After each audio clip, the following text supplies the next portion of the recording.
Hola, por aquí estoy de nuevo. Soy el doctor Rafael Ortega Rondón, tu psicólogo clínico online. Te doy la bienvenida a este espacio, tu espacio, nuestro espacio, Psicoorientar en línea.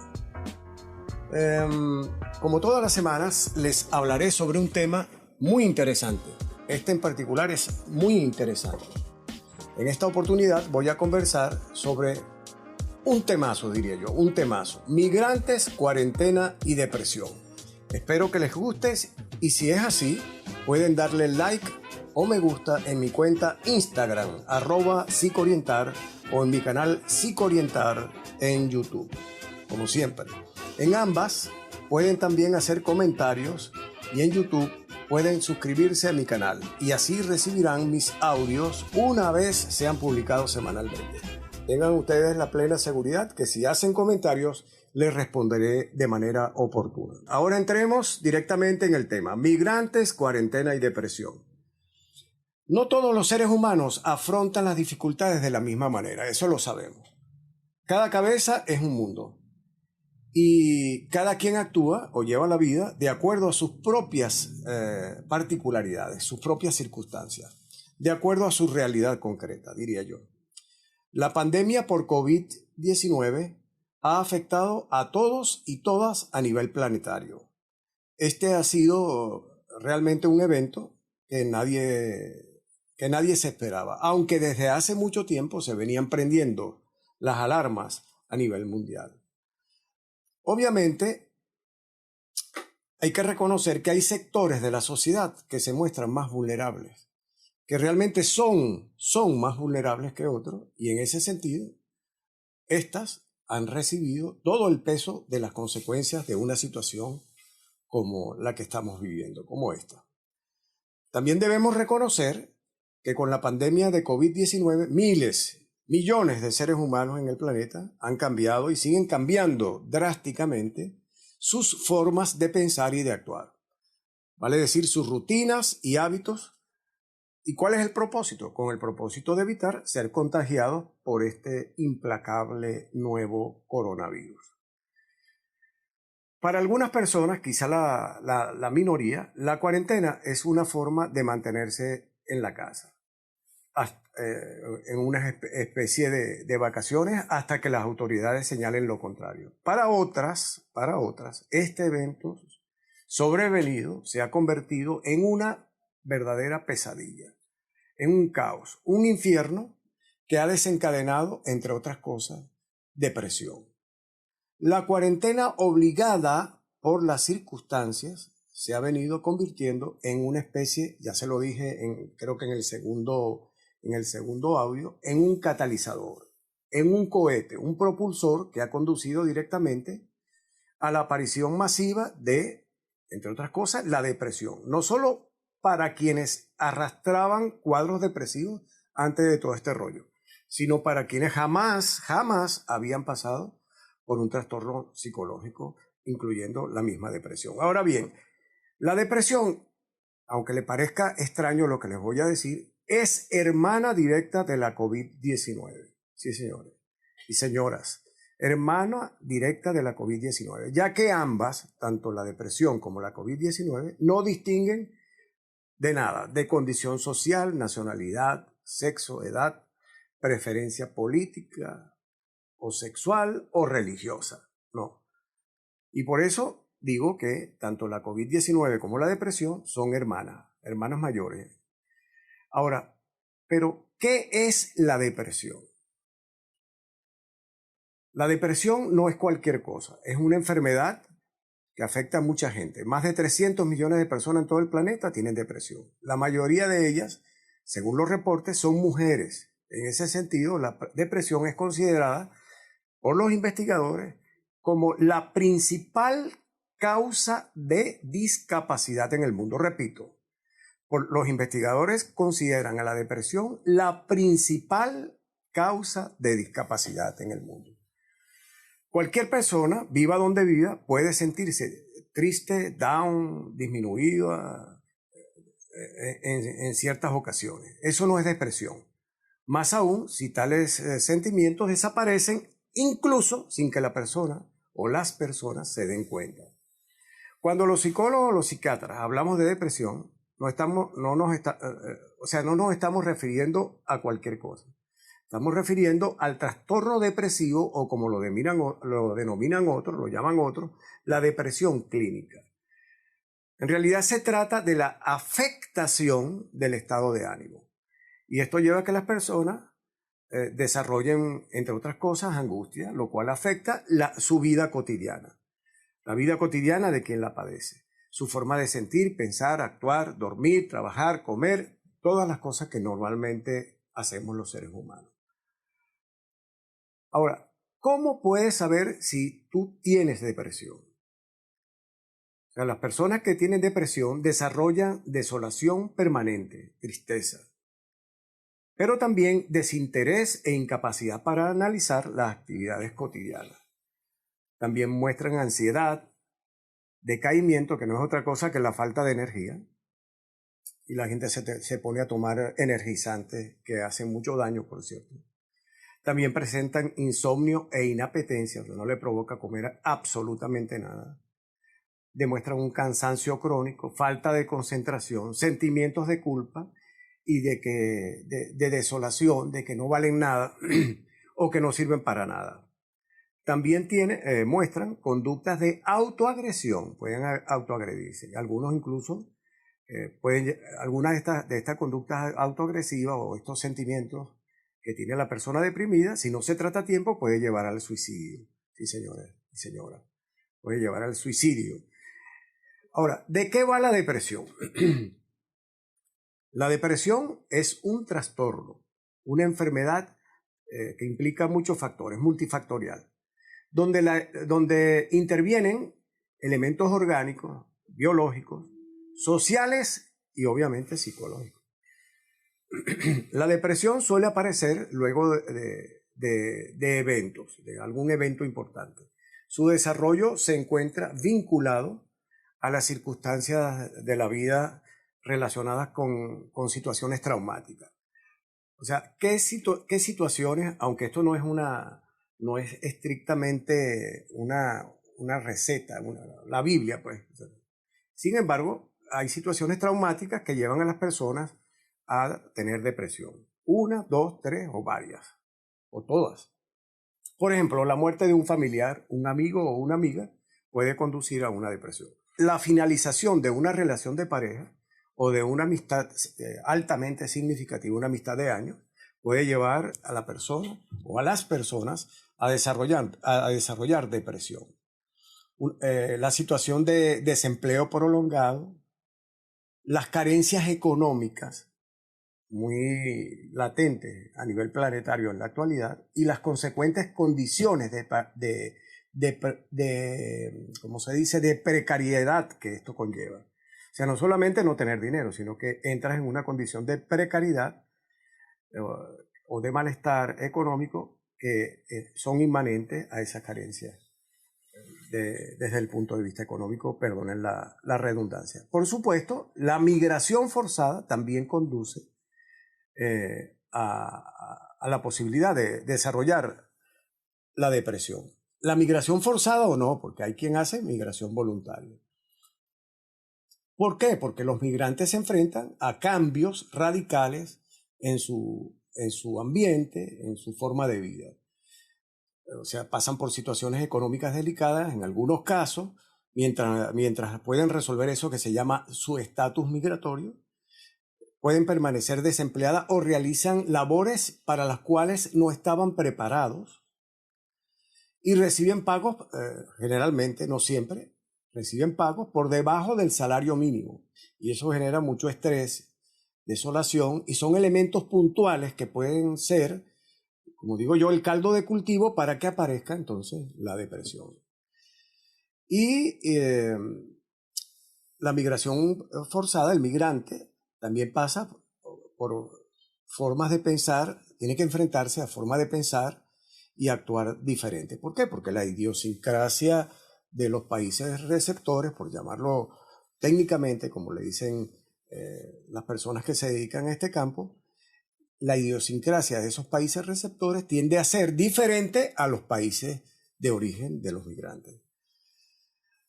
Y en algunos casos, harto conocidos, en muchas partes del mundo, los migrantes se enfrentan a cierto tipo de violencia, parece mentira. Y esa violencia no es solamente física, sino que también es psicológica e incluso sexual. Y eventualmente se enfrentan los migrantes a la disolución, a la ruptura, al rompimiento familiar.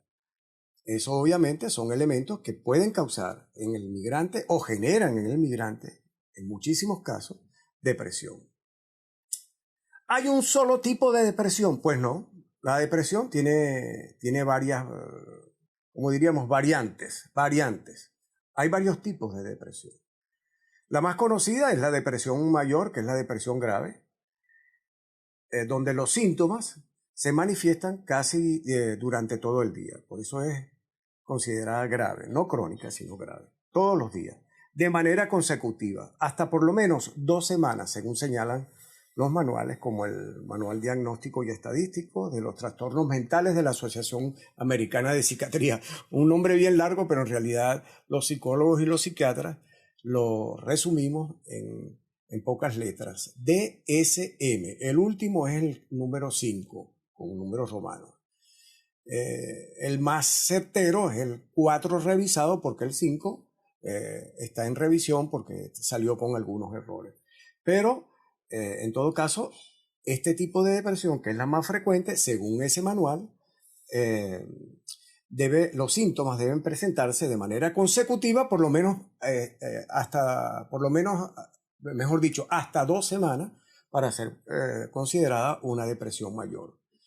Obviamente, esta situación les afecta a las personas en todas sus áreas, en el área laboral, familiar, en las relaciones con otras personas, en sus hábitos alimenticios, en el área académica y también en el esparcimiento. Una persona puede padecer este tipo de depresión una sola vez en la vida. Sin embargo, lo común, lo más frecuente, es que quien sufre depresión mayor puede tener varios episodios durante el curso de toda su vida. O sea, la depresión mayor me puede afectar una vez en toda mi vida, pero lo más común, lo más frecuente es que ocurran varios episodios de este tipo de depresión en las personas quienes la padecen o en las personas quienes las padecen. Hay otro tipo de depresión que es el trastorno depresivo persistente, que los psicólogos y los psiquiatras denominamos distimia, pero en realidad comúnmente se le conoce como trastorno depresivo persistente. Se trata de una depresión donde los síntomas tienen una duración de por lo menos 2 años. Y los síntomas suelen ser menos fuertes, menos inhabilitantes, que es la palabra técnica, menos severos, pues, que los que aparecen en una depresión mayor. Sin embargo, y hay que hacer la aclaratoria, quienes tienen trastorno depresivo persistente pueden tener algunos episodios también de depresión mayor. Fíjense lo complejo que es este trastorno depresivo persistente o distimia. No solamente son los síntomas propios de ese tipo de depresión, sino que también pueden desarrollar depresión mayor. Hay otro tipo de depresión que es la depresión perinatal. Es un tipo de depresión mayor que sufren algunas mujeres durante el embarazo o después de este. Durante el embarazo sería la depresión perinatal, después del parto sería depresión posparto, muy común. A veces se confunde con un estrés postraumático que tienen elementos parecidos. También hay un tipo de depresión que es el trastorno afectivo estacional. Es un tipo de depresión que va y viene con las estaciones del año y que por lo general, por eso se llama así, trastorno afectivo estacional, y que por lo general comienza a finales de otoño o principios del invierno y desaparece en primavera y el verano en los países donde se dan las 4 estaciones.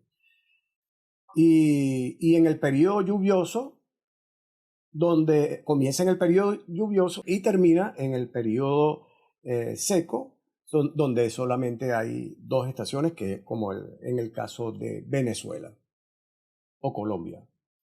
Luego viene la depresión psicótica. Depresión psicótica. Este tipo de depresión ocurre, es otro tipo de depresión, y ocurre cuando una persona tiene depresión grave, además de alguna otra forma de psicosis. Por eso se llama depresión psicosis. ¿Cuáles serían esas formas de psicosis? Por ejemplo, como tener creencias falsas fijas y perturbadoras, eso que se denomina normalmente delirio, o escuchar o ver cosas inquietantes que otros no pueden oír o ver, alucinaciones. También pueden sentir eso que llaman paranoia, que es que sienten que son perseguidos, etc. Por eso se llama depresión psicótica. Aparte de la depresión mayor, desarrolla algunos síntomas propios de la psicosis. Por otro lado, tenemos el trastorno de desregulación disruptiva del estado de ánimo, que se diagnostica en niños y adolescentes. Y también el trastorno disfórico premenstrual, que es aquella depresión que se produce cuando las mujeres presentan síntomas de depresión mayor, irritabilidad y tensión antes de la menstruación. Los síntomas de este trastorno disfórico premenstrual son más intensos que los que se observan en el denominado síndrome premenstrual. La depresión también puede ser una de las fases del denominado trastorno bipolar, que es hartamente conocido, que anteriormente era llamado o conocido como depresión maníaca. Sin embargo, las personas con trastorno bipolar también tienen estados de ánimos extremos, de gran euforia por un lado y por el otro de irritabilidad, que son las llamadas manías, y por el otro una forma menos grave llamada hipomanía. Más allá de estos términos técnicos, que era importante recalcárselos, porque hay quien me dice que en algunos momentos tiendo a hablar técnicamente, es por convicción, lo hago por convicción. ¿Por qué? Porque es harto conocido que quien maneja información maneja poder.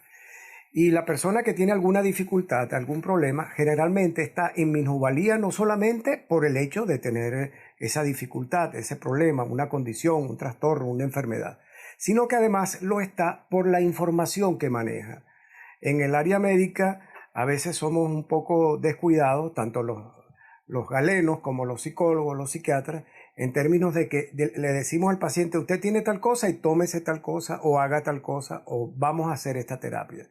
Pero no le explicamos las dimensiones o no tendemos a explicarles a los pacientes las dimensiones, alcances, características y los efectos secundarios de algún medicamento, los componentes del medicamento, y el paciente realmente tiene el derecho de saber absolutamente todo lo relacionado con la enfermedad, la condición, la dificultad, el problema que tiene.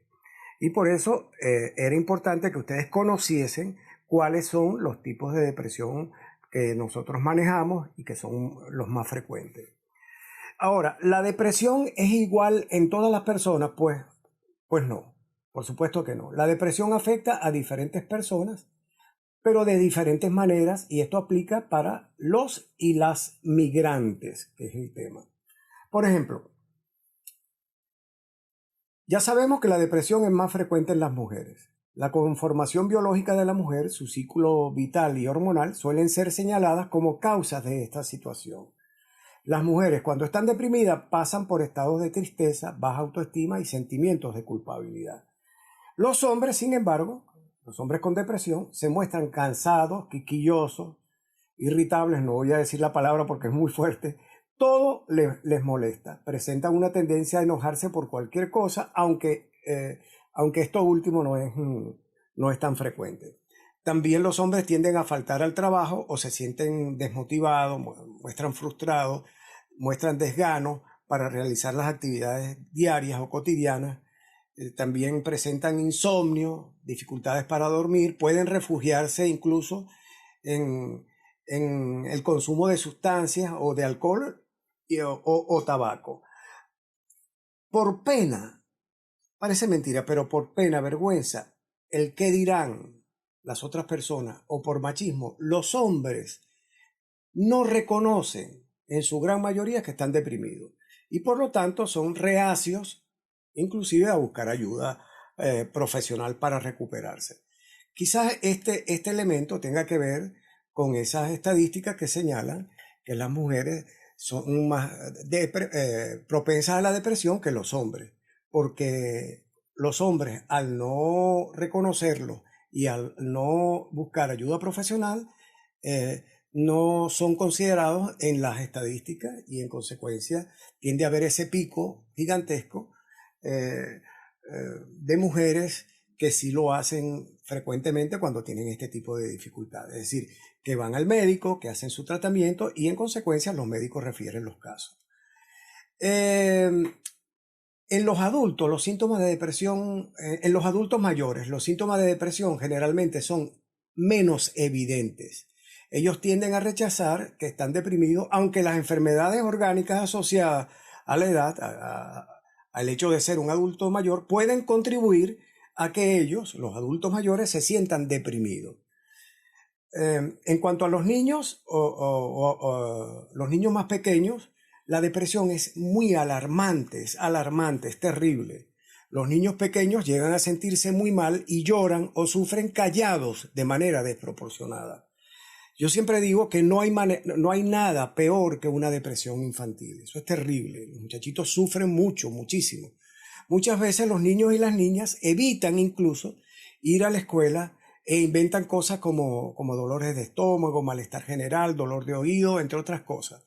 Y esto tiende a confundirse con lo que nosotros los psicólogos llamamos la fobia escolar, que está más referida a situaciones que tienen que ver con el ámbito de la escuela, maltrato, bullying, etc. Entonces los niños desarrollan fobia escolar e inventan cualquier cantidad de cosas para evitar presentarse ante la situación que les hace daño, que en este caso es la escuela. Una maestra muy agresiva, una maestra o un maestro muy regañón, pueden con su conducta generar en los niños algún tipo de fobia escolar. Pues la depresión en los niños es diferente a la fobia escolar. El niño o la niña deprimidos no quiere desprenderse de sus padres, no quiere salir del cobijo, de la protección de sus padres. Quieren permanecer cerca de estos y en la casa, y pueden llegar a pensar obsesivamente que su mamá, su papá o los dos padres pueden morirse, y esto les genera depresión. O sea, repito, los niños menores o más pequeños son incontrolables cuando tienen depresión. Yo en mi práctica clínica he atendido muchos niños con depresión, y la verdad es que la situación te pega contra la pared. Así tú estés muy preparado para esto, siempre te pega, porque es desolador ver a un niño con una depresión y además con una estructuración clara de lo que realmente le está pasando. Los niños más grandes, por otro lado, y los adolescentes pueden deprimirse también, pero por problemas con sus compañeros, maestros, profesores, y entonces muestran irritabilidad, mal humor. También pueden presentar problemas con sus propios padres. Algunos adolescentes que están deprimidos pueden presentar otros trastornos como ansiedad, trastornos de alimentación como la anorexia y la bulimia, que sigue siendo un problema de salud pública a nivel mundial. E incluso también pueden llegar, como consecuencia de una depresión, a consumir sustancias. Cuando hablamos de sustancias, estamos hablando de lo que antes se denominaba drogas, que incluye también el tabaco y el alcohol. Ahora, un punto importante para los migrantes y para quien puede tener depresión o sospecha que tiene depresión. Pero principalmente para los migrantes, que es el tema que estamos tratando hoy. ¿Qué debemos hacer ante una depresión? ¿Qué debemos hacer? Las personas con depresión deben entender que la misma es una enfermedad. Y en algunos casos, como ya lo han visto por los tipos de depresión que les enumeré, puede llegar a ser o es una enfermedad muy grave en algunos casos. Obviamente, como cualquier otra enfermedad, debe ser tratada por profesionales de la salud, psicólogos o psiquiatras. Ahorita está muy difundido que cualquier persona puede prestar ayuda. Eso es sumamente delicado. No es lo mismo una persona que sirva de motivador o motivadora que una persona que pueda ayudar a otra ante una patología como una depresión o un problema de orden psicológico o psiquiátrico. Porque el abordaje es complejo y tiene que ser realizado por personas expertas en el área, que esa es una recomendación que yo siempre hago. Si usted va por un problema cardiológico, si usted va a un médico por un problema a nivel cerebral, si usted va por un problema de un dolor, etcétera, si usted va a un psicólogo por una depresión, usted debe exigir, con respeto obviamente, al profesional las credenciales que posee para garantizar que usted está siendo tratado por una persona experta en el área en la cual usted tiene la dolencia, el malestar, la dificultad. Mucha gente llega a sentir que puede salir sola de una depresión y por eso existe mucha gente que no recibe tratamiento, con lo que eso además puede significar, es decir, el deterioro de su propio aparato psicológico y por supuesto de su salud general. Nadie sale solo de una depresión importante. Las investigaciones reflejan que la mitad de las personas con depresión no reciben tratamiento. Por eso esas cifras de las cuales estuvimos hablando hace un rato son discutibles. Pero bueno, son las cifras que universalmente se manejan y debemos tenerlas en consideración. Pero lo que sí está claro es que las personas que tienen depresión normalmente no buscan atención psicológica y no reciben medicamentos. Entonces, eso puede traer o trae consecuencias gravísimas, gravísimas. Para las personas migrantes, la cuestión de la depresión es mucho más compleja, fundamentalmente por varios aspectos, en lo que tiene que ver con la atención profesional de esta enfermedad. Tiene que ver para el migrante es más complejo por los problemas que presenta con su estatus migratorio. Tú migras y en consecuencia tienes que cumplir con una serie de pasos legales para que tu estatus migratorio esté adecuado a las normas del país receptor. Pero también puede haber problemas para buscar ayuda por las dificultades económicas que presentan los migrantes la mayoría de los migrantes una vez que ingresan a ese país receptor. También pueden haber problemas geográficos por el mayor obstáculo, pero el mayor obstáculo para que los migrantes sean tratados por tener depresión precisamente tiene que ver con su propia situación migratoria. ¿Ves? Tú te enfrentas a una nueva situación, a una nueva vida, a una forma de ver el mundo, etc. Aparte de estos puntos, el reconocer y buscar ayuda para tratar depresión, igual que para otros trastornos, condición, enfermedad mental o psicológica, genera conflicto, dificultades en las personas que lo padecen, puesto que ésta viene acompañada por cierta discriminación o exclusión social, rechazo o señalamiento. Bueno, pero lo que pasa es que tú eres un deprimido, lo que pasa es que tú vives deprimida, ¿vale? Todo esto representa un muro gigantesco de grandes dimensiones que impide que las personas soliciten ayuda y que permitan ser tratadas. En realidad, dependiendo de cada país, los institutos de salud deberían garantizar el acceso de todas las personas a los servicios respectivos, incluyendo los lugares donde se tratan los problemas psicológicos. Pero la realidad es otra. No nos caigamos a coba. La realidad es que esto no ocurre en todos los países. Ahora bien, la pregunta es, ¿pueden los migrantes, independientemente de su condición particular, estos migrantes pueden prepararse, pueden prevenir el desarrollo de depresión? Pues sí, absolutamente sí. Yo les garantizo que si siguen mis instrucciones lo podrán hacer, adaptándolas a su propia realidad. Porque, como siempre digo, y ya esto es una frase común, las generalizaciones son odiosas, o una oración ya común en mis audios. Las generalizaciones en psicología son odiosas. Entonces, recomendaciones: sé flexible con tus formas de pensar y actuar. Abre tu mente y aprende nuevas formas de comportarte en el nuevo país. Esto incluye hábitos, normas sociales y costumbres. Acaba con las añoranzas, eso que se llama normalmente por ahí nostalgia. En mi país las cosas se hacen de una manera diferente. Acaba con esos pensamientos, mátalos y entiérralos. Y le pones la cruz también.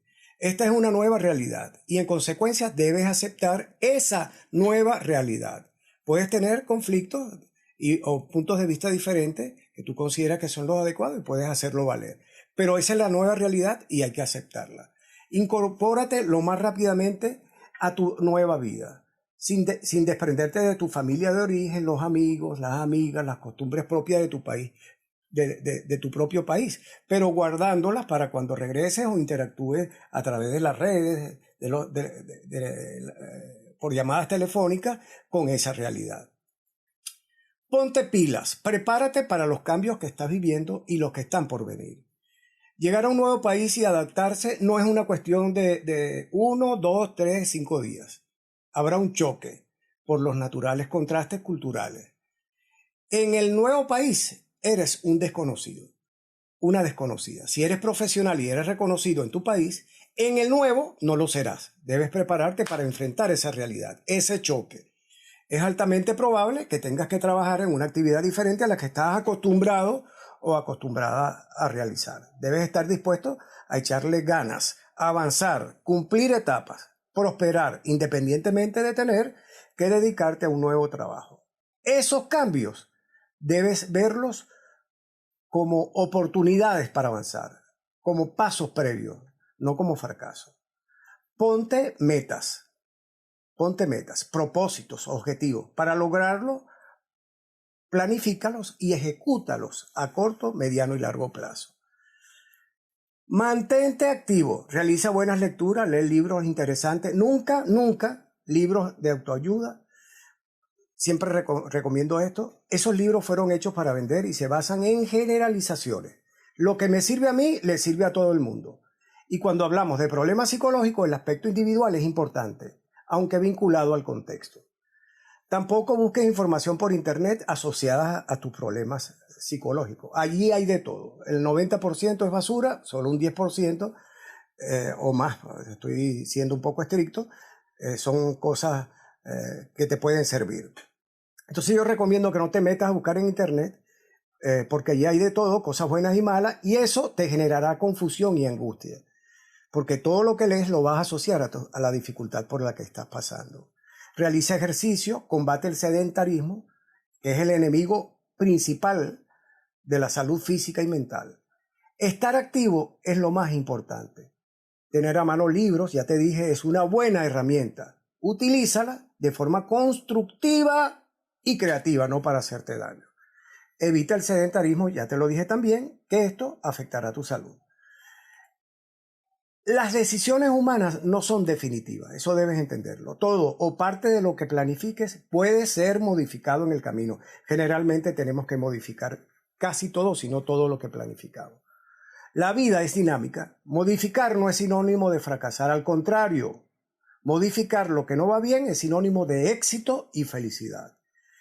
Intégrate a la nueva comunidad. Participa activamente, muy activamente, en la comunidad. Elimina las quejas fuera de contexto y elimina la tendencia a señalar que nada sirve o todo está mal. Eso te llevará a caminar por un camino que es complicado, que es el sendero de la insatisfacción crónica, a la melancolía y, por supuesto, a la depresión. ¿Están escuchando, amigos migrantes? Prioricen las cuestiones positivas. Procuren a toda costa conocer e internalizar las dinámicas sociales, normas, leyes y costumbres del nuevo país.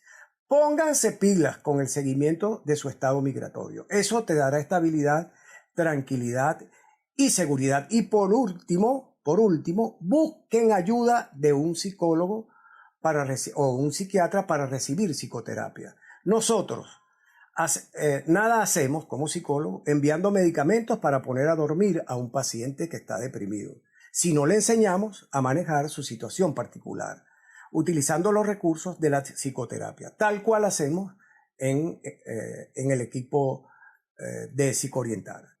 Bueno, amigos y amigas, hemos llegado al final de este nuevo encuentro. Espero que les haya gustado el tema y también espero que se suscriban a mi canal en YouTube, Psicoorientar, con P y una sola O. Que además me premien con un like y hagan sus respectivos comentarios.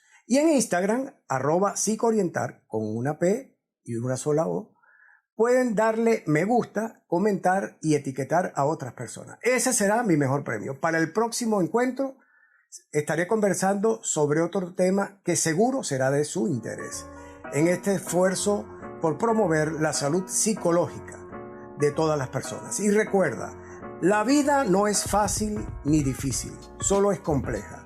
Y en el transitar de esa complejidad, la orientación psicológica resulta fundamental.